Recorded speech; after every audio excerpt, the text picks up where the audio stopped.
We come now to the second session for our annual General Assembly, and that is the reports from the President and from the Treasurer.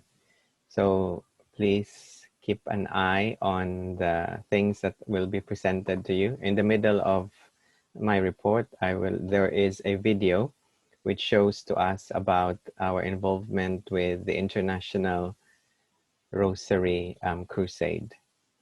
So I'd like to start first by once again thanking you all for being here and thanking the National Executive Committee officers of your WAF for a year that has truly been the most unique year ever in all of our lives.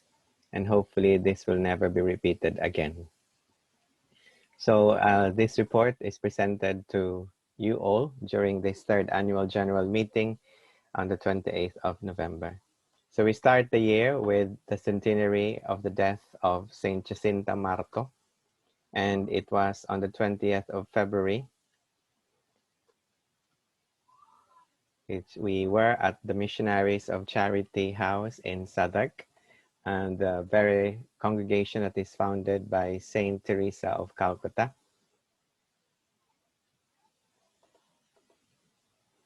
So we had a Holy Mass, which was celebrated by the chaplain of the Portuguese-speaking communities in London. And he gave also a little story about Fatima and how he was affiliated with the Portuguese community in Fatima. And then it led to the Holy Rosary. And then we had a short sharing of the life story of Saint Jacinta Marto. I was also bringing with me, together with Nestor, who is here, the relics of Saints Jacinta and Francisco, and Jack was also there with Lil. And also we had a little fellowship, and then we distributed the prayer cards to those who attended.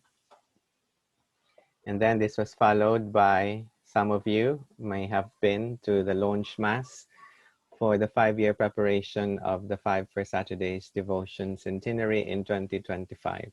That was 2 days after the centenary of the death of Saint Jacinta on the 22nd of February at Westminster Cathedral in London. The principal celebrant was Canon Jason Jones, and the co-celebrant was Father Richard Nesbitt. There were over 700 attendees, which was actually a surprise for us who organized it, because the year prior to this, there were only about 100 to 200. So this was a very pleasant surprise from Our Lady. Canon Jason Jones divulged and said and discussed the year 1 theme, which was Hail Full of Grace, as he also reiterated to us at the Mass today. And then we have 3 kinds of statues in our possession. So the first one is the National Pilgrim Virgin statue of Our Lady of Fatima. Especially for our brothers and sisters from Oman, this is the National Pilgrim Virgin statue of Our Lady of Fatima given to Great Britain in 1968. This was blessed by Pope St. Paul VI in 1967, and this is under the custody of the WAF in England and Wales. The crown that she is wearing is the silver gilt crown, which was a product of the jewelries and the gems and the ornaments donated by the people of England and Wales, and which was lovingly made into this crown by Litau and Irmau, the very firm which made the crown of Our Lady at Fatima. So this is the National Pilgrim Virgin statue. So in years past, we would have pilgrim visitations for about 15 times in a year. So the plan for this year was supposed to be 16 parishes to be visited. But because of COVID, we only were able to visit 2 parishes, one in January and one in February.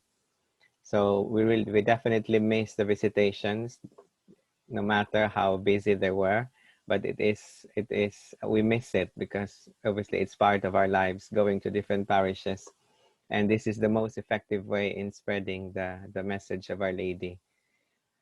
We were supposed to visit 7 dioceses, but we only visited the 2 parishes in 2 dioceses this year. One national shrine was meant to be visited in October, but then obviously that didn't happen. We also, in our custody, the secondary pilgrim statue of Our Lady of Fatima, and this is under the custody of Mike Daly, who is from the Diocese of Clifton, our former national treasurer. And he has given this and is currently in the possession of Father Gary Brassington, his very own diocesan spiritual director. Father Gary is actively promoting the message, as I know, from the celebrations in his very own parish. Next, we have the Immaculate Heart of Mary Centennial Pilgrim Statue. So this pilgrim statue, as you can see in the photo, was purchased by the apostolate during the centenary year of Our Lady's apparitions at Fatima in 2017. And the nuns who are carrying Our Lady are from the Missionaries of Charity, and they're actually the ones who have this statue in currently. So they're based in Southall in the borough of Ealing, because this statue travels the various religious houses of England and Wales. That's why she is with them currently, and they're looking after her very well. Then we come to the Home Pilgrim Virgin statues. So the Home Pilgrim Virgin statues, there's about more than 45 of them, but currently there are 45 custodians of this Home Pilgrim statue. And this is an increase of about 5 from last year's Home Pilgrim Virgin statue program. There are 2 types of statues. We have the boxed one that you can see in the photo, and the molded ones in white, which some of you, especially our brothers and sisters from Leeds, may have in possession of. That was molded by our brother Mauro Ferraresi. The official launch, we have an official program and guide. It was officially launched in May of 2019, and when I visited Canon Jason Jones's parish in Morriston, Swansea. We have 2 forms of the guides. We have A4 and the A5, which was lovingly donated by one of our benefactors, Tricia. And then our brothers and sisters from WAF in Leeds attended the 48-hour perpetual rosary bouquet, which was a gift to the Blessed Virgin Mary on her birthday on the 8th of September. So a few of them attended that and was part of the rosary vigil, as I have been told. So next is the video that I said to you that I will show. This is about 3 to 4 minutes. It allows us to see that WAF in England and Wales is indeed part of the international community of the World Apostolate of Fatima. So this is a video which was taken on the 13th of October in Fatima. So let's watch it.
No início desta oração, 2 crianças, representando milhares de outras crianças de todo o mundo, oferecem a Nossa Senhora flores e com elas um ramalhete espiritual composto por milhões de terços, orações, participações na Eucaristia.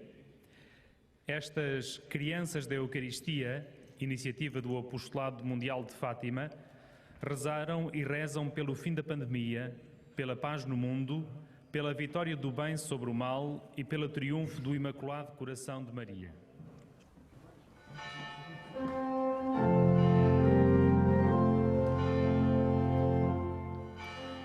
Bendizemos o teu nome, Mãe do céu, Virgem Maria. Bendizemos a Orfeu, o teu Filho Salvador. Aqui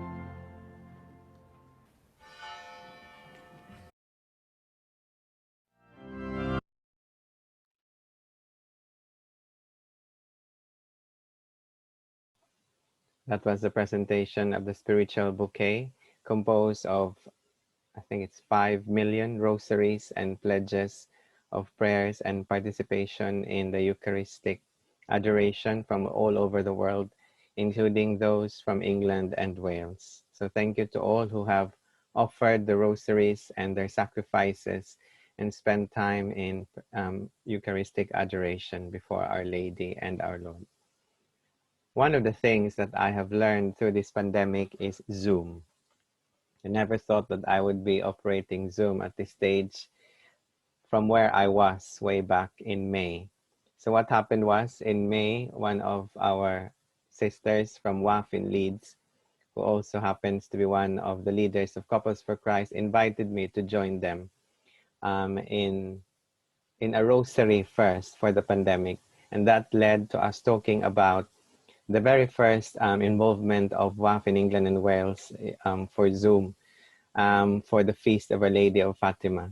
So what we did is we created a program for that, and each of the evenings that I was part of them, I tried to explain the different visions from the apparitions of the Angel of Peace, 3 of them, and then the 6 apparitions of Our Lady, which was perfect 9, which led to the 13th of May. And then we had testimonies from members of the WAF and Couples for Christ in relation to the respective themes for each of the evening. I thought that was the last, but then it was followed by another novena for the Feast of the Sacred Heart and the Immaculate Heart of Mary. Originally, the Feast of the Immaculate Heart of Mary was going to be a rosary procession of reparation from 2 of the parishes in central London. Father Richard is here from the Diocese of Westminster. It was supposedly between those two parishes, but because of the COVID again, that didn't happen. So that led us to have a Zoom meeting and novena for the Feast of the Twin Hearts.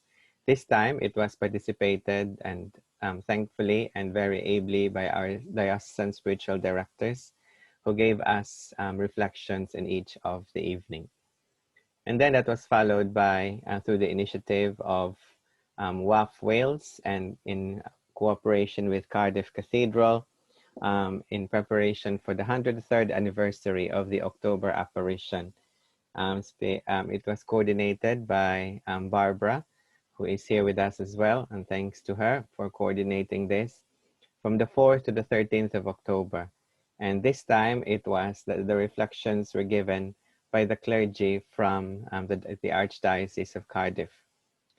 And the good thing about this is this led to someone from among the clergy who said yes, his fiat to becoming the diocesan spiritual director of the Archdiocese of Cardiff.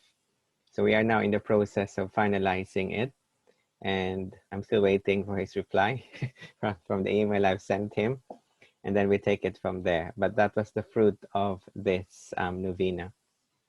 And then lastly, on the 7th of November, 7th of this month, we launched the first Saturday's devotion of reparation with the 15 minutes meditation from our diocesan spiritual directors. So that started on the 7th of November, and we hope to do this online, even if the lockdown is over, every 8 p.m. on the first Saturday of each month. And this will be going on until October 2021, subject to review. So once again, and prior to this, we already was able to purchase our own Zoom account, and this is where we are, and this is where we are currently using. Then we have the, how shall I say it, the re-establishment of the WAF England and Wales Facebook page, and ably maintained by our brother Oliver SMM, who is in the studying to become a priest in the Montfortian order. And he's maintaining this, and this is the Facebook page. We have over 500 subscribers. I don't know how you call them, but 500 who are subscribed to this page. But just a note of caution, please make sure that the image of Our Lady is the one you click and you choose, because there is another page, which was the old page and which is a hacked page of the World Apostolate of Fatima, England and Wales, with an icon of a banner, of the WAF banner. But this is the real one, and this is what Brother Oliver is currently managing and maintaining. Then we have social media. We have our social media accounts. So our monthly newsletters that are being released has now a following of 799, which was an 8% increase from last year's monthly subscribers. 45% of those who subscribe read the newsletter, and 2 to 15% click on one or more links. The average number of visits to the website, which is www.worldfatima-englandwales.org.uk, is about 300 to 500. And then the number, we also have a Twitter account, and the average number of likes is 10 to 15. Number of shares is 5 to 10. And this is made possible by our social media group, composed of mainly of Dina and Donal. This I've discussed to you last year, but I'll just briefly touch on it because the next session will touch very comprehensively on GDPR. And thanks to Patrick, the National Vice President, who is now the lead for safeguarding and GDPR for England and Wales, WAF, and who has coordinated with CSAS, the Catholic Safeguarding Advisory Service, and the NCSC, the National Catholic Safeguarding Commission. All the documents are now on our website, so you can check them after if you wish to. So we are very nearly here. I've mentioned this last year. Charitable incorporated organization. So I'm not gonna really discuss more about this, but because Patrick will discuss this lengthily after our reports. But the very important thing is the main benefits of being a CIO in England and Wales is, or in the UK, is it has a legal personality, and it also, the members have limited liability. And the CIO status became available to all charities in England and Wales on the 4th of March 2013. So what's the future of WAF in England and Wales? It's mainly the same as what I said to you last year, but obviously we'll wait what Our Lady will be at stake for us. So we will be, and this will be discussed by Patrick as well, we'll be looking at restructuring WAF England and Wales, making it simpler, having our national statutes, a revised one, which we need to vote on, and then the election of the NEC officers. So the election of the NEC officers is supposed to be now, but because of the pandemic, we didn't have enough time to arrange for it to become online and postal. So that's why we're apologizing for that. But also, this is also in line with the election of the CAO trustees next year. So next year we will have lots of elections. Well, we have two at least of elections next year. And then I would just like to end my simple presidential report by just saying to everybody that in the end, Our Lady's Immaculate Heart will triumph and a period of peace will be granted to the world. And we continue to hang on to this because through Our Lady's perpetual virginity, our Lord has come to us and they will never fail us. Our Lady never fails. Thank you very much and Ave Maria.